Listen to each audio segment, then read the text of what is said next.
حکمین کا فیصلہ۔ کافی گفت و شنید کے بعد یہ طے پایا کہ فریقین اپنا نمائندہ مقرر کریں اور دونوں نمائندے مل کر جو فیصلہ کریں اسے مان لیا جائے۔ معاویہ کا نمائندہ تو عمرو عاص کے سوا اور کون ہو سکتا تھا؟ یہ سارا ڈھونگ اسی کا ہی رچایا ہوا تھا۔ جناب امیر المومنین علیہ السلام اپنی طرف سے عبداللہ ابن عباس یا مالک اشتر کو اپنا نمائندہ مقرر کرنا چاہتے تھے، مگر آپ علیہ السلام کے شورش پسند ساتھیوں نے ابو موسیٰ اشعری کا نام دیا۔ اب امیر المومنین علیہ السلام کا نمائندہ ایسا تھا جو خود جناب امیر علیہ السلام کی مخالفت کر چکا تھا اور اب بھی مخالف تھا۔ ادھر معاویہ کا نمائندہ عمرو ابن عاص، عرب کا معنی ہوا گرگ بارہ دیدہ اور گھاگ شخص تھا۔ عمرو ابن عاص تو وہاں موجود تھا ہی، ابو موسیٰ اشعری کو بلوایا گیا۔ اب معاہدے کی کتابت شروع ہوئی، فریقین کے نام لکھے گئے تو حضرت علی علیہ السلام کے نام کے ساتھ امیر المومنین کے لفظ پر معاویہ کو اعتراض ہوا کہ اگر امیر المومنین مانتے تو جھگڑا ہی کیا تھا۔ جناب امیر علیہ السلام کے بعض حامیوں کو لفظ امیر المومنین کے لکھے جانے پر اصرار تھا۔ اس پر آپ علیہ السلام نے فرمایا، خدا کی قسم یہ سنت کبریٰ ہے۔ صلح حدیبیہ سن 6 ہجری میں رسول اللہ کے لفظ پر ایسا ہی اعتراض ہوا تھا، چنانچہ آپ علیہ السلام نے اپنے ہاتھ سے اسے مٹا دیا۔ غرض معاہدہ لکھا گیا کہ علی اور ان کی جماعت نے ابو موسیٰ اشعری کو اور معاویہ اور اس کی جماعت نے عمرو ابن عاص کو حکم مقرر کیا ہے۔ یہ دونوں کسی فریق کی روح رعایت کیے بغیر امت کی خیر خواہی کا لحاظ رکھتے ہوئے کتاب اللہ اور سنت رسول صلی اللہ علیہ وآلہ وسلم کے مطابق جو فیصلہ کر دیں گے وہ فریقین کے لیے واجب التسلیم ہوگا۔ لیکن اگر یہ فیصلہ کتاب اللہ اور سنت رسول اللہ صلی اللہ علیہ وآلہ وسلم کے خلاف ہوا یا کسی فریق کی اس میں جانبداری پائی جائے تو اس کی پابندی ضروری نہیں ہے۔ اس وقت ہر فریق خود اپنا فیصلہ کرنے کے لیے آزاد ہوگا۔ جناب امیر علیہ السلام اور معاویہ نے دومت الجندل کو جو عراق اور شام کے وسط میں تھا بالاتفاق فیصلے کے لیے اجلاس کا مقام منتخب کیا۔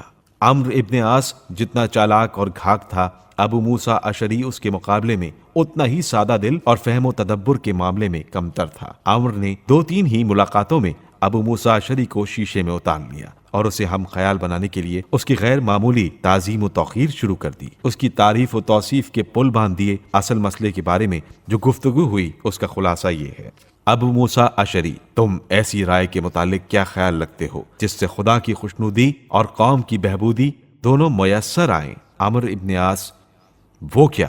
ابو موسیٰ اشعری: عبداللہ ابن عمر نے ان خانہ جنگیوں میں بالکل حصہ نہیں لیا ہے، ان کو منصب خلافت پر کیوں نہ بٹھا دیا جائے؟ عمرو ابن عاص: معاویہ میں کیا خرابی ہے؟ ابو موسیٰ اشعری: معاویہ نہ تو اس منصب جلیل کے لیے موضوع ہے اور نہ اس کو کسی طرح کا استحقاق ہے۔ ہاں، اگر تم مجھ سے اتفاق کرو تو عمر کا عہد لوٹ آئے اور عبداللہ اپنے باپ کی پھر سے یاد تازہ کر دے۔ عمرو ابن عاص: میرے لڑکے عبداللہ پر آپ کی نظر انتخاب کیوں نہیں پڑتی؟ اس کے علم و فضل اور شرف و مناقب سے تو آپ واقف ہیں۔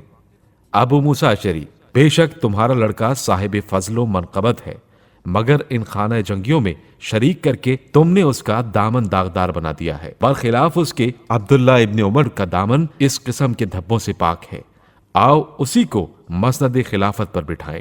عمرو ابن عاص: ابو موسیٰ، اس منصب کی صلاحیت صرف اسی شخص میں ہو سکتی ہے جس کی 2 داڑیں ہوں، ایک سے کھائے دوسرے سے کھلائے۔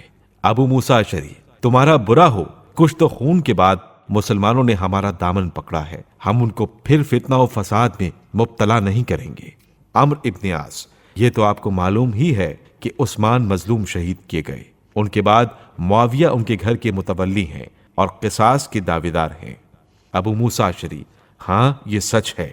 عمرو ابن عاص: اگر لوگوں کو اس پر یہ اعتراض ہو کہ وہ قدامت اسلام کے شرف سے محروم ہے تو اس کے جواب میں آپ کے پاس قرآن کی یہ دلیل موجود ہے: ومن قتل مظلوما فقد جعلنا لوليه سلطانا فلا يسرف في القتل انه كان منصورا۔ اور جو شخص مظلوم مارا جائے تو ہم نے اس کے ولی کو اختیار دیا ہے، پس اسے بھی قتل میں حد سے تجاوز نہیں کرنا چاہیے، یقیناً نصرت اسی کی ہوگی۔ اسی طرح عثمان رسول اللہ صلی اللہ علیہ وآلہ وسلم کا صحابی اور ام المومنین ام حبیبہ کا بھائی ہے۔ ابو موسیٰ اشعری: ابن عاص، خدا سے ڈرو، اگر یہی شرف ہے اور استحقاق خلافت کے لیے اس قسم کی شرف کافی ہو سکتے تو خلافت کا سب سے زیادہ مستحق سلاطین یمن کی اولاد میں ابراہہ بن سبا ہوتا، جس کی حکومت مشرق سے مغرب تک پھیلی ہوئی تھی۔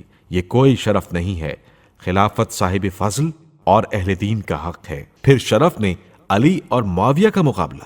اگر میں سب سے افضل و اشرف قریشی کے حق میں فیصلہ کرنے والا ہوتا تو علی کے حق میں فیصلہ کرتا۔ تمہارا یہ کہنا کہ معاویہ قصاص عثمان کے ولی ہیں تو اس کا سب سے زیادہ حق عثمان کے بیٹے عمرو کو ہے۔ میں مہاجرین اولین کے مقابلے میں کسی طرح معاویہ کو خلیفہ نہیں بنا سکتا۔ عمرو ابن عاص: پھر آپ کی کیا رائے ہے؟ ابو موسیٰ اشعری: ہمارا خیال ہے کہ علی اور معاویہ دونوں کو معزول کر دیں اور مسلمانوں کی مجلس شورا کو پھر سے اختیار دے دیں کہ وہ جسے چاہے منتخب کرے۔ عمرو ابن عاص: مجھے بھی اس سے اتفاق ہے۔